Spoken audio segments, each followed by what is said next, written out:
Rabbi Shimon taught that during creation, God consulted the angels about whether to create humanity. The heavenly hosts began to debate and found themselves equally split for and against humanity's creation. Each angel mustered an argument. The angel of kindness came forward and said, "Humans are destined to do acts of loving kindness. Create them." On the other hand, truth retorted, "Humans are a bunch of liars. You should not create them." And so what did God do with the heavens evenly matched? God cast out the angel truth from heaven, exiling it on earth. Two consequences stemmed from this act. First, lacking a strong opposition from truth, the angelic voices in favor of humanity won the day, and God felt free to create people. Second, when God implanted truth on earth, God gave the ability to each creation, each person, to interact with truth. Now outside the eternal realm, truth became subject to the limitations of human perspective, interpretation, narrative. As we experience it today, truth seems individual, constructed by each human, subject to the whims of democracy, majority, power. Each person is free to speak the truth, to speak lies, to create discord. The voices I hear in public and private are those of competing claims, obfuscations, lies, arguments posed for various personal and collective agendas. I'm overwhelmed. What do I do with all this noise? How do I filter out the static and focus on the single voice, on a single strain of music? How do I know what is important? How do I know what is true? Does it matter? I take a small bit of solace from the fact that our Jewish tradition is anything but harmonious. If history can serve as a source of self-knowledge, then it's useful to remember that there has been dissent and disagreement in Jewish opinions from Sinai. The rabbis elevated disagreement to an art form, and our halachic tradition brings us myriad examples of competing claims to truth and true practice. We learn one such paradigm from Hillel and Shammai, two rabbis and schools of thought that arrived at hundreds of legal positions that directly contradict the other. Notably, they maintained communal cohesion. The Mishnah tells us that the members of both schools had no problem marrying one another and even accepting each other's kashrut as well. But the Bavli tells of a case when the two schools argued a single point of law for 3 years. The community needed a decision. Despite the goodwill between them, neither side backed down.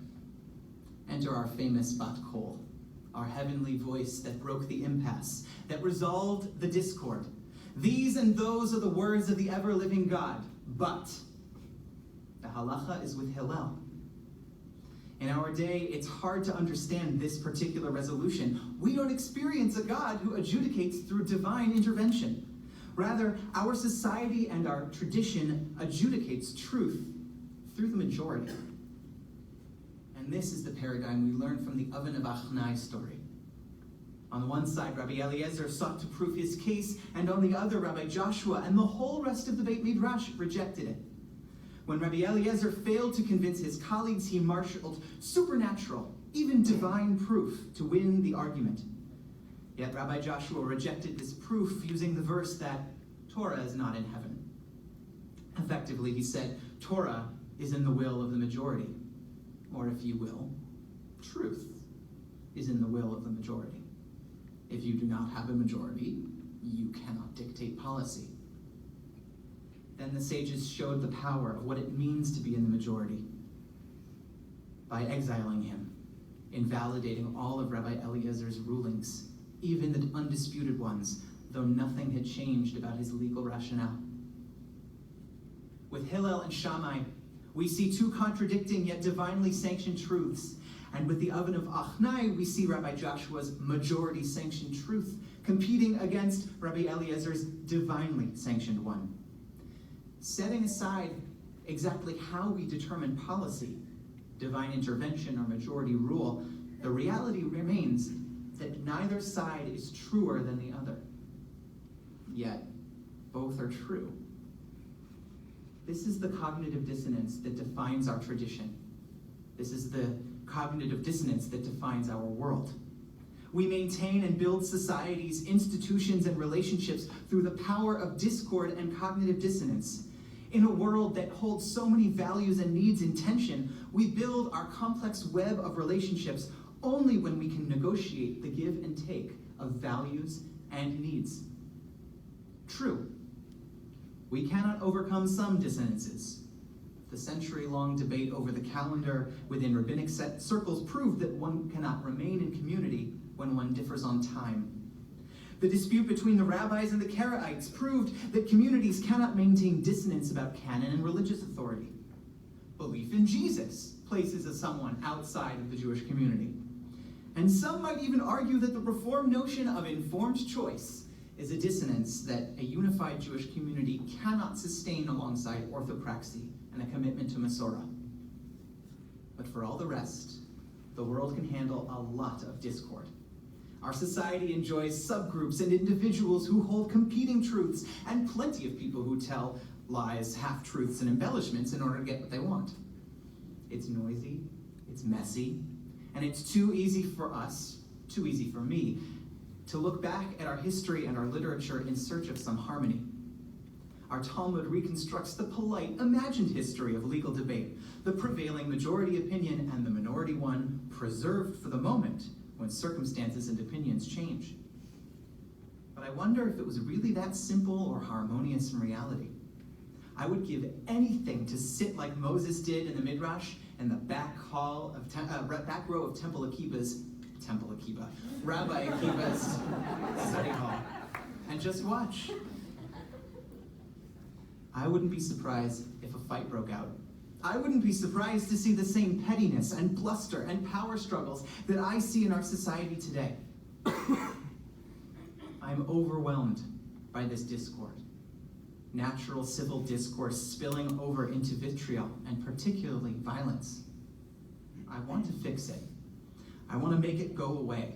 I want to wish that if we all just listened to where each other was coming from, then maybe our problems would disappear. But I can't. The prospect of having to account for or honor another's truth that I fundamentally disagree with is too painful to stomach. Yet, I live in community with them. So what of chaos and discord? Can it be redemptive? Can it help me clarify my own belief like blades sharpening each other? Can it help us create communities of choice, of shared belief? Already by 1840, Congregation Beth Elohim of Charleston, South Carolina was a community living with a collective cognitive dissonance. 20 years prior, a group of reform-minded congregants became so fed up with the staid practice of their congregation that they broke off. They created a new community and instituted some pretty familiar liturgical reforms. But the splinter community could not ultimately sustain itself, so its members reintegrated into the Beth Elohim community. Charleston's traditionalists won out, but like the rabbinic minority opinion, the reformer impulse remained within the community, preserved, but unheeded. By 1840, the traditionalists were wary of the reformist faction, which probably by then was a silent majority of the community. So they imported a European cantor who they assumed would hold the line against the reformers, and they gave him a lifetime contract. Don't do that. After a fire destroyed their sanctuary, the cantor showed his true colors. He and his reform supporters installed an organ in the rebuilt sanctuary for use on Shabbat. For them, this innovation spoke to a burgeoning reality in Jewish worship, to cultivate a sense of decorum and aesthetic sensibility, to reflect and project Jewish progress, wealth, and standing to the wider Charleston community. But to the traditionalists, this violated their understanding of Sephardic halacha, and a congregational scuffle ensued. Congregational minutes, court documents, and contemporaneous reports describe the resulting tumult. The traditionalist vice president took advantage when the reformer president was out of town and attempted a coup to fire the cantor and remove the organ. In return, the president sued his own congregation in state court, arguing that the action of the board was in breach of the bylaws, to which the vice president argued back that no, this was in violation of Sephardic halacha, which was in violation of the bylaws.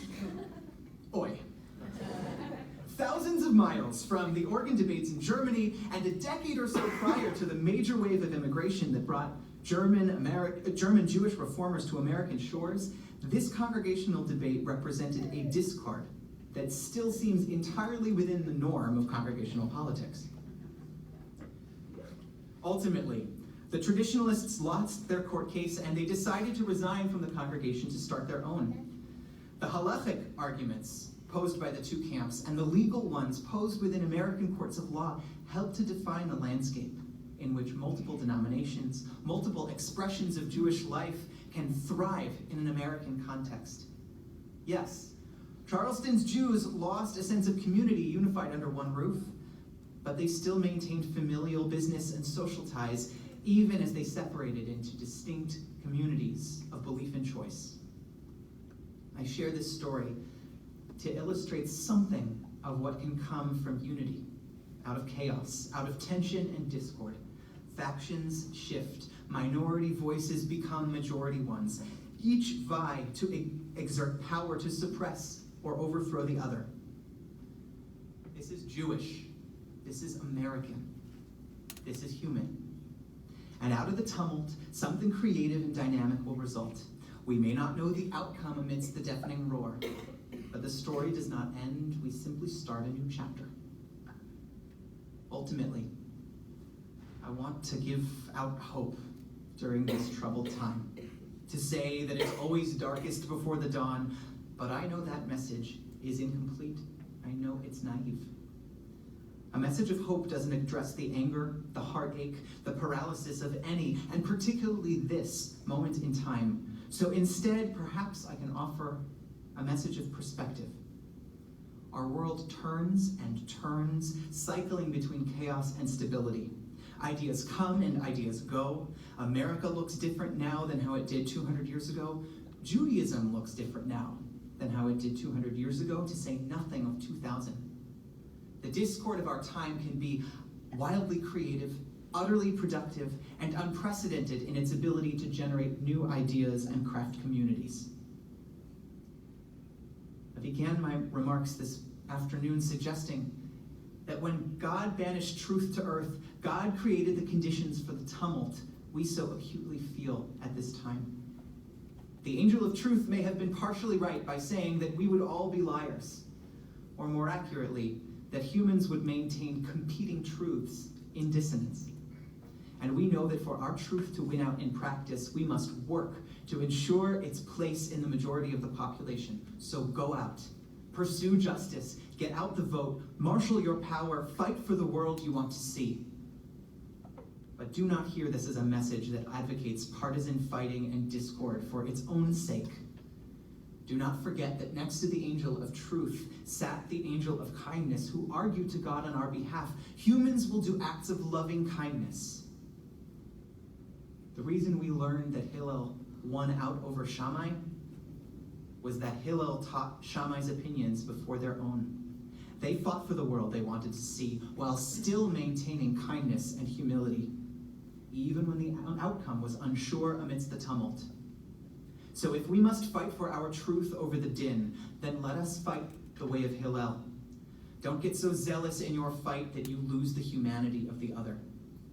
Let us argue, let us struggle, and let us always remember that after the discord subsides to a quiet buzz in the background, after each cycle of creative destruction and chaos gives way to something new, we will still remain in relationship with and accountable to everyone in our community, even those with whom we disagree.